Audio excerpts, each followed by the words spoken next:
Hello, I'm Kevin Hayes, the Story Man, and this is the Nightly Bedtime Story Podcast, where you can hear a bedtime story every night. Tonight's bedtime story is Jack and the Beanstalk. It was written by Benjamin Tabart many years ago. I hope you like it.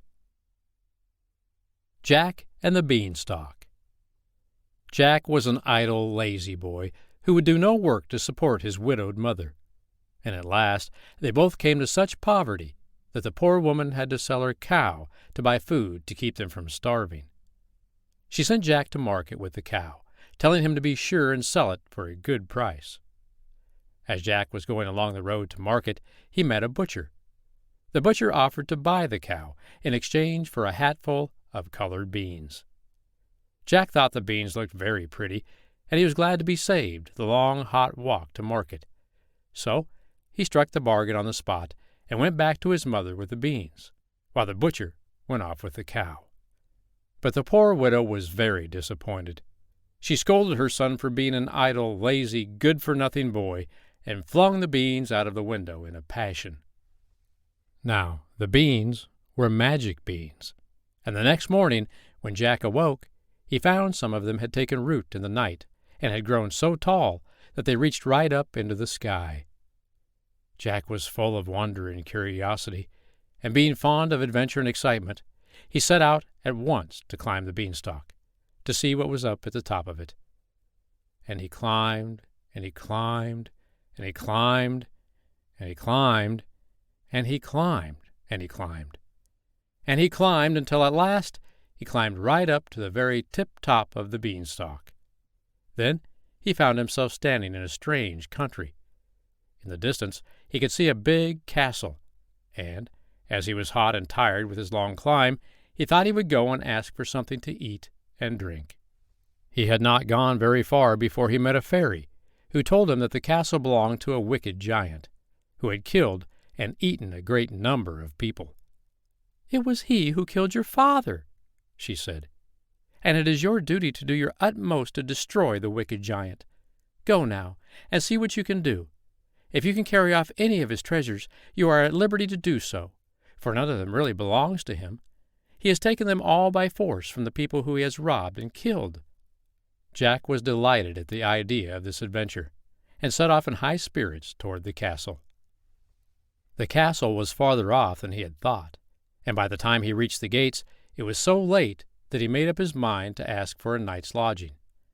There was a woman standing in the doorway, but when Jack made his request, she was very frightened, and said, "Indeed, I dare not take you in and give you food and lodging. My husband is a giant who lives on human flesh. If he were to find you here, he would think nothing of eating you up in 3 mouthfuls. I advise you to go away at once, before he comes home." But when she saw how tired and hungry Jack really was, she took him into the house and gave him plenty to eat and drink. While Jack was eating his food in the kitchen, there came a loud knocking at the door. The giant's wife, in a great flurry, hid Jack in the oven, and then hurried to let her husband in. Jack peeped through the oven door, and saw a terrible-looking giant, who came stamping into the kitchen and said in a voice like thunder, "Fee-fi-fo-fum!" he bellowed as he came. "I smell the blood of an Englishman. Be he alive or be he dead, I'll grind his bones to make my bread." "It is only the people you are fattening in the dungeon," said the wife. So the giant sat down and ate his supper. After supper, he commanded his wife to bring him his money bags. He then began to count his money, thousands and thousands of pieces of gold and silver.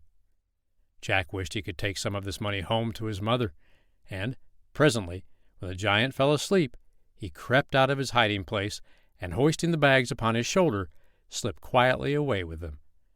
The giant was snoring so loudly that it sounded like the wind in the chimney on a stormy night, so he never heard the little noise Jack made, and Jack got safely away and escaped down the beanstalk.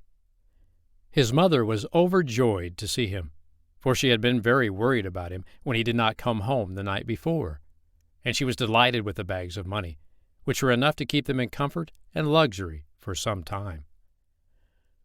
For many months Jack and his mother lived happily together. But after a while the money came to an end, and Jack made up his mind to climb the beanstalk again and carry off some more of the giant's treasures. So one morning he got up early, put on a different suit of clothes so that the giant's wife should not recognize him, and set out to climb the beanstalk. And he climbed, and he climbed, and he climbed, and he climbed, and he climbed, and he climbed, and he climbed, until at last he climbed to the very top and found himself in the giant's country again. When he reached the castle, the giant's wife was again standing in the doorway. But when Jack asked for a night's lodging, she said she dared not give him one, for only a few months before she had taken in a poor boy who seemed half dead with fatigue and hunger, and in return for her kindness he had stolen some of her husband's money and run away in the night. But Jack begged so hard that at last she agreed. She gave him a good supper and hid him in a closet before her husband came home. Presently there was a great noise outside, and heavy footsteps that shook the castle to its foundations. It was the giant. As soon as he entered the kitchen, he sniffed suspiciously and said, "Fee-fi-fo-fum. I smell the blood of an Englishman. Be he alive or be he dead, I'll grind his bones to make my bread." "It is only the crows on the housetops," said his wife. "They have brought home a piece of meat for their young." After supper, the giant told his wife to fetch his hen. This hen was a very wonderful bird. Whenever the giant said lay, she laid an egg of solid gold. Jack thought that if he could only get this wonderful hen to take home to his mother, they would never want any more. So when the giant fell asleep, as he did after a little while, he came out of the closet and, seizing the hen in his arms, made off with her. The hen squawked, but the giant's snoring was like the roaring of the sea when the tide is coming in, and Jack got safely down the beanstalk.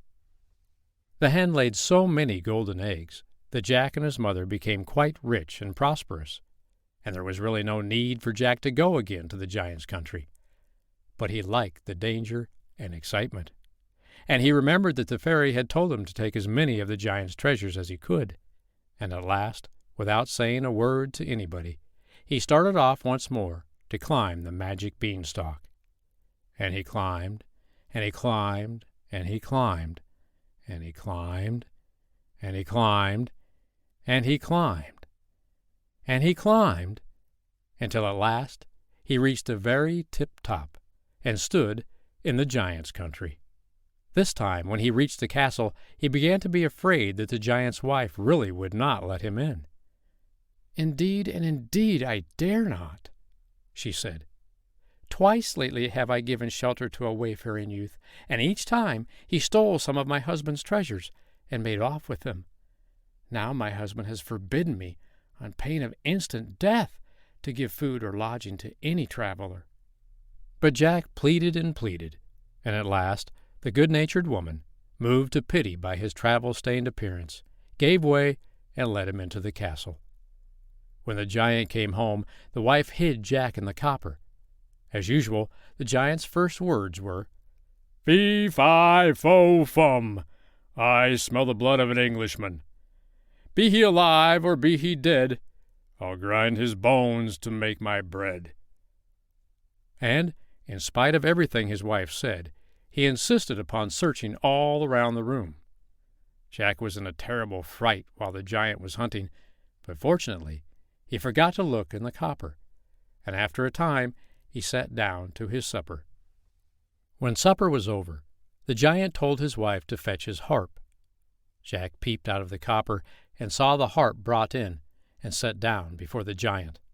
It was marvelously made, and when the giant said play, it played the finest music without being touched. Jack was enchanted, for he had never before heard such wonderful music, and he felt that he must have the harp for his own. The giant was soon lulled to sleep by the sweet sound of the harp, and when he was snoring heavily, Jack crept out of the copper, and picking up the harp, was about to make off with it. But the harp stopped playing, and it called out loudly, "Master, master, master!" And although the giant was snoring so noisily that it was like the sound of 100 dragons roaring at once, the giant heard the voice of his harp, and, jumping to his feet with a bellow of anger, rushed after the daring thief. Jack ran faster than he had ever run in his life before, still carrying the precious harp, while the giant ran after him, shouting and roaring and making such a noise that it sounded like 1,000 thunderstorms all going at once. Fortunately, he was still clumsy from waking up from a sound sleep, and with Jack running as fast as the wind, he reached the beanstalk just in front of the giant. Jack slid down the beanstalk at his top speed, calling at the top of his voice for his mother to fetch him an axe. The giant came tumbling down the beanstalk after him, but Jack seized the axe and chopped the beanstalk off close to the root. Down came the beanstalk, down came the giant, and falling head-first into the garden, he was killed on the spot. After this, Jack gave up his lazy, idle ways, and he and his mother, with a magic hand and the wonderful harp, lived in happiness and prosperity the rest of their lives. The End. I hope you liked tonight's bedtime story, Jack and the Beanstalk, written by Benjamin Tabart. Don't forget to follow and subscribe to the podcast so you can listen to a free bedtime story every night. I'm Kevin Hayes, the Storyman. I'll be here tomorrow night to read you another bedtime story. But for tonight, good night.